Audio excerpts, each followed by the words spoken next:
Assalamualaikum dan salam sejahtera. Saya Nazri Kaha. Ini agenda awal ini. Pada 21 Ogos lalu, kita digemparkan dengan imej-imej yang begitu mengerikan pada awal-awal jam serangan yang dilakukan ke atas penduduk awam di Ghouta, di Syria. Yang dikatakan ketika itu gambar-gambar menunjukkan kanak-kanak dan juga mangsa serangan kelihatan orang kata pun diserang dengan ejen-ejen senjata kimia pada ketika itu. Dan beberapa jam selepas itu, rakaman video mula berlambak ataupun dilambakkan oleh agensi-agensi antarabangsa memaparkan mangsa-mangsa yang terkorban terdiri kanak-kanak dan orang awam bergelimpangan di kawasan penginapan mereka maupun mereka yang dibawa ke hospital dan juga klinik yang berdekatan di kawasan penginapan mereka di berhampiran dengan ibu kota Damsyik. Dan ketika itu mula dunia memberi reaksi segera, adakah Syria sudah melakukan lebih daripada sepatutnya menggunakan senjata kimia untuk menentang ataupun menghempuskan penentang-penentang Bashar al-Assad di dalam konflik yang berdarah sejak 2011. Adakah ketika itu kita mahu melihat Syria memasuki perang baru?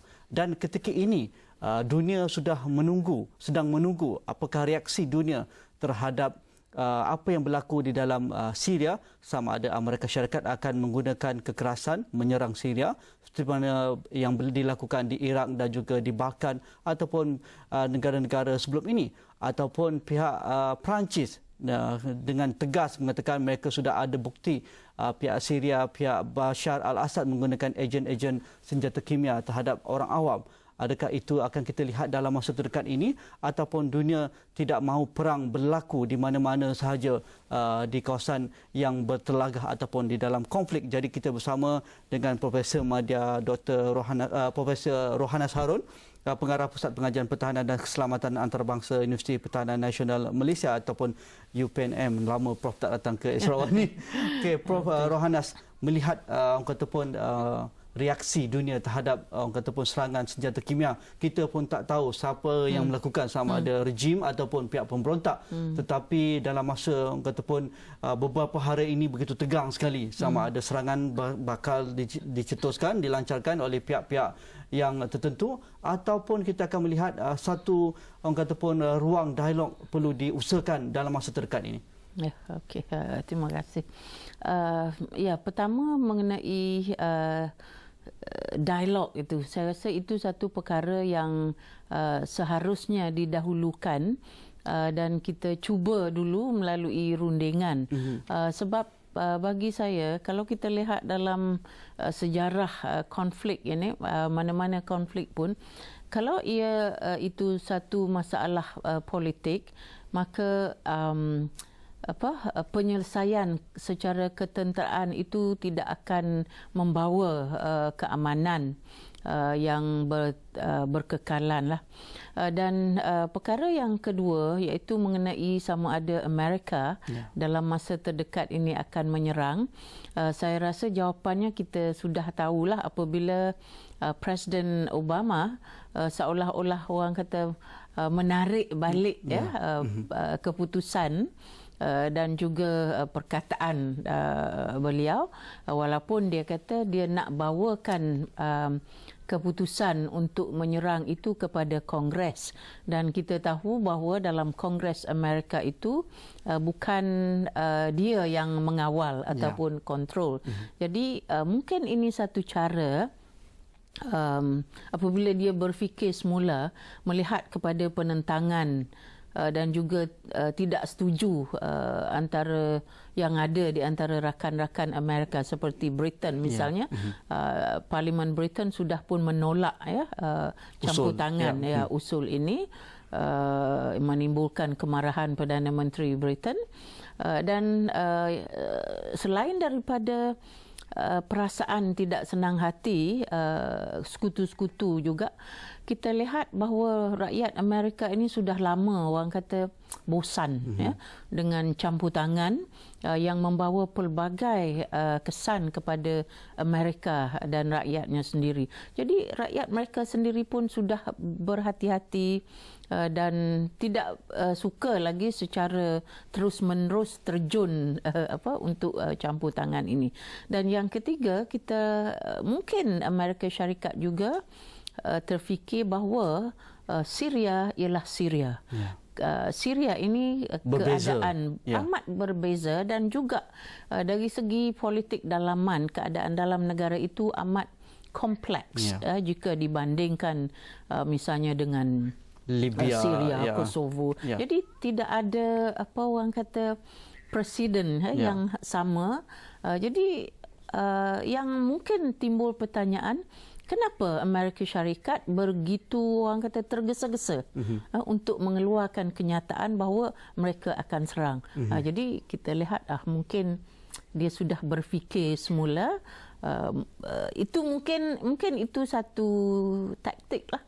Itu ya. Okey. Pada pandangan Prof sebagai pengkaji pertahanan dan juga geopolitik dunia, melihat isu Syria ni sejak 2011, sejak kebangkitan Arab dahulu gitu, selepas Mesir, Tunisia dan selepas negara-negara lain, dan akhirnya Syria juga terjerumus dalam konflik ataupun dalaman ini, menunjukkan bahawa bukan perkara baru yang dilihat di Syria, dan pihak ataupun PBB, pihak ataupun Liga Arab, OIC dan sebagainya cuba membawa pelbagai ataupun usaha membawa ke semua pihak ke meja rundingan, tetapi masih gagal hingga ke hari ini, sampai ke ataupun pihak NATO dan sebagainya cuba juga melakukan sesuatu.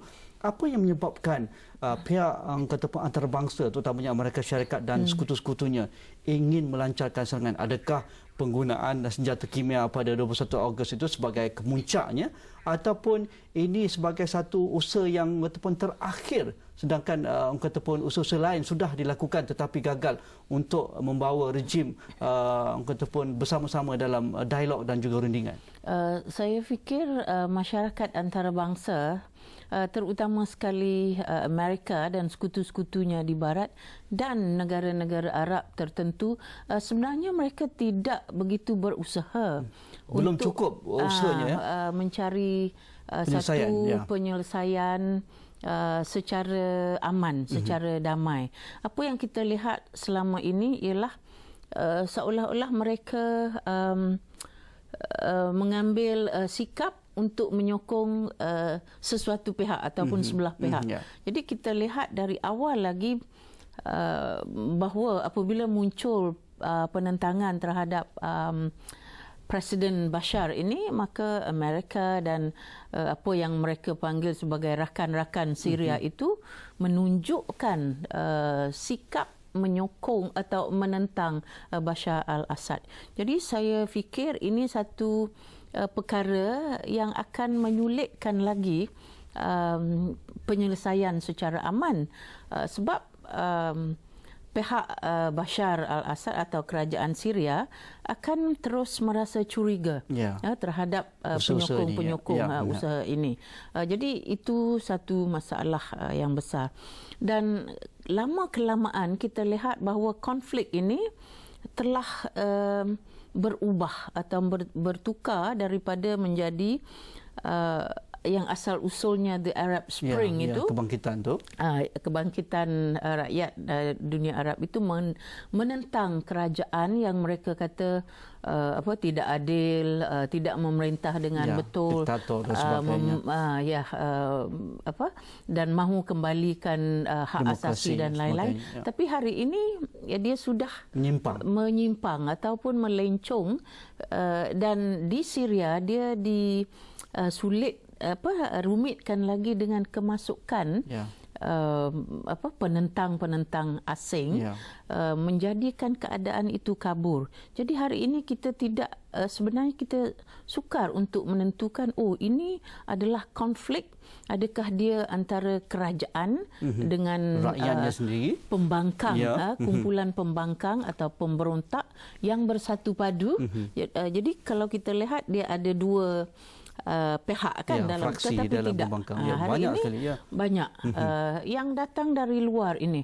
Jadi dia sudah menjadikan konflik ini banyak orang kata arus.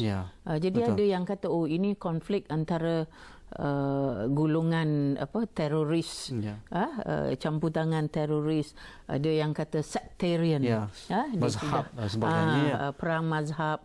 Jadi ada orang kata ini antara kumpulan-kumpulan yang di luar Syria. Jadi antara Iran, kepentingan Arab Sunni, dan dah jadi macam-macam. Jadi apabila itu berlaku, maka orang di luar yang memerhatikan pun dia sudah menampilkan fikiran sendiri. Jadi ada orang kata masalah Syria ini tak berbaloi. Betul.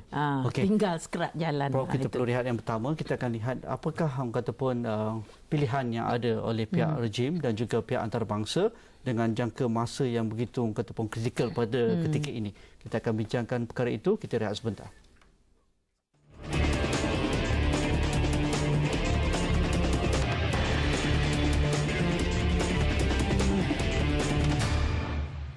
Perang ke atas Syria. Kita ketahui juga pihak bangsa-bangsa bersatu sudah menghantar pasukan penyelidik mereka untuk melihat sendiri apakah pihak yang bertelagah di Syria menggunakan senjata kimia ataupun sepatutnya, dan begitu juga kita menunggu ketetapan dari Majlis Keselamatan Bangsa-Bangsa Bersatu, kerana itu sepatutnya menjadi platform bagaimana tindakan ataupun solidariti antarabangsa terhadap mana-mana negara yang mencabul hak asasi dan juga demokrasi, sama ada ia akan dibentangkan oleh mereka syarikat, pastinya ditentang oleh sekutu Syria. Jadi jangka masa ini, adakah ini merupakan faktor ataupun kelebihan kepada rejim Bashar al-Assad, ataupun pihak antarabangsa ataupun mengambil sedikit masa lagi untuk memberi tekanan terhadap Damcik? Prof. Ranas. Okey. Kalau kita lihat daripada pertama bahawa Amerika bukan memberhentikan, tapi buat sementara ini dia kata dia tak akan serang. Jadi mungkin itu memberi masa ataupun ruang. Yang kedua, pihak PBB dia sudah pergi ke Syria dan akan membuat keputusan laporan tersebut. Laporan itu. Saya rasa dari segi memberikan ruang dan masa kepada pihak Syria boleh juga, tetapi itu tidak penting. Betul. Sebab bagi mereka dia bukan dalam keadaan berunding dalam rundingan, tetapi konflik ataupun peperangan yang berterusan. Kalaupun nak ada ruang adalah untuk lawannya, pembangkang. Dan mengenai pasukan PBB masuk ke Syria nak menentukan, ini yang penting, yang saya fikir kita tidak melihat ini. Dia kata John Kerry, Setiausaha Negara Amerika, kata saya percaya bahawa kerajaan Syria menggunakan senjata kimia ini. Tetapi PBB masuk itu, dia tidak kata nak menentukan sama ada penggunaan senjata atau kimia ini oleh rejim kerajaan Assad. Tapi dia kata mereka pergi itu masuk pakar-pakar tu untuk menentukan sama ada digunakan senjata kimia itu. Dia tidak kata nak menentukan yang kerajaan Syria ataupun menggunakan. Pihak pemberontak. Siapa yang menggunakan, itu belum diselesaikan. Jadi kerajaan Syria kata tidak, dia menafikan bahawa dia tidak menggunakan, dan dia kata adalah tidak logik bagi mereka kerajaan tentera Syria menggunakan senjata kimia ini di satu tempat yang boleh juga terkena kepada tentera sendiri. Jadi itu tidak logik. Jadi sekarang siapa yang lebih penting, siapa yang menggunakan. Dan kalau Amerika Syarikat kata kita akan serang Syria kerana senjata kimia sudah digunakan, itu bukan isunya. Amerika sendiri sudah gunakan senjata kimia di Vietnam puluh-puluh tahun begitu dulu. Juga dakwaan pihak Perancis yang mengatakan mereka ada ataupun laporan-laporan yang sudah dibentangkan terhadap pihak Senat bahawa pihak rejim menggunakan senjata kimia. Tunjukkan dulu. Kalau ikut dari segi hukum, kita tidak menghukum orang itu selagi dia didapati bersalah. Betul? Jadi inilah kena ikut prinsip amaran pihak rejim, kenyataan Menteri Luar dan juga Bashar al-Assad sendiri, jika serangan dilakukan dan mereka memohon perlindungan Persatuan Bangsa-Bangsa Bersatu supaya mengelakkan serangan, dan mereka akan melihat Timur Tengah meletus dengan kataupun ancaman baru, teroris, dan juga tidak akan sama seperti yang ada pada waktu ini. Jadi kenyataan tersebut, bagaimana Prof. Rohandas membaca? Okey, masalah ini memang sudah lama dibincangkan dan ditakutilah juga. Dan sekarang ini apabila kita melihat bahawa konflik itu sudah menuju kepada satu konflik di mana berlaku konflik sektarian, mazhab, dan sudah masuk mercenaries ataupun askar-askar upahan, dan ada yang kata kaitan dengan Al-Qaeda. Jadi kalau serangan berlaku dan perang secara besar-besaran, secara terbuka berlaku di Syria, maka ini pertama dia akan mengeliru, mengkabulkan keadaan, dan dalam keadaan itu akan membolehkan pelbagai pihak ambil kesempatan, masuk campur, dan di belakang kumpulan ini ada negara-negara. Jadi kita tak usah sebut nama negara. Jadi adakah negara-negara ini akan berdiam diri? Jadi kalau mereka, negara ini ikut penyokong mereka, maka akan meletuplah keadaan di Timur Tengah. Dan kita perlu lihat bahawa Syria itu dia jiran-jirannya adalah negara yang sensitif. Ulas tentang itu, begitu menarik, ataupun geopolitik Syria begitu berbeza dengan Libya, begitu berbeza dengan negara Arab yang lain. Mengapa itu perlu diambil kira dengan serius oleh pihak antarabangsa? Kita akan bincangkan, kita rehat sebentar.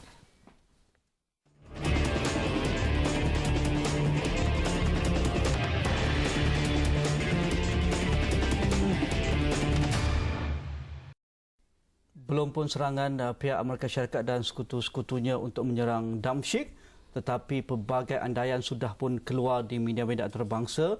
Kenyataan Presiden Bashar al-Assad begitu keras menentang serangan dan menjangkakan Timur Tengah akan bermandi darah, akan berubah sama sekali, dan juga pihak Hezbollah juga sudah mengeluarkan kenyataan apabila serangan berlaku maka akan berlakulah serangan ke atas sekutu mereka iaitu Israel. Jadi rentetannya begitu bahaya sekali jika serangan berlaku ke atas Damsyik. Dengan Prof. Rohandas. Okey, pertama ancaman bahawa Israel akan diserang jugalah oleh ini sekutu-sekutu Bashar. Saya fikir itu agak, bagi saya lah, agak sukar, skeptikal juga, skeptikal, kerana seboleh-bolehnya banyak negara di situ akan cuba tidak berperang dengan Israel dulu. Artinya dalam perang ini mereka tak hendaklah berperang di berapa, 4 ataupun 3 penjuru.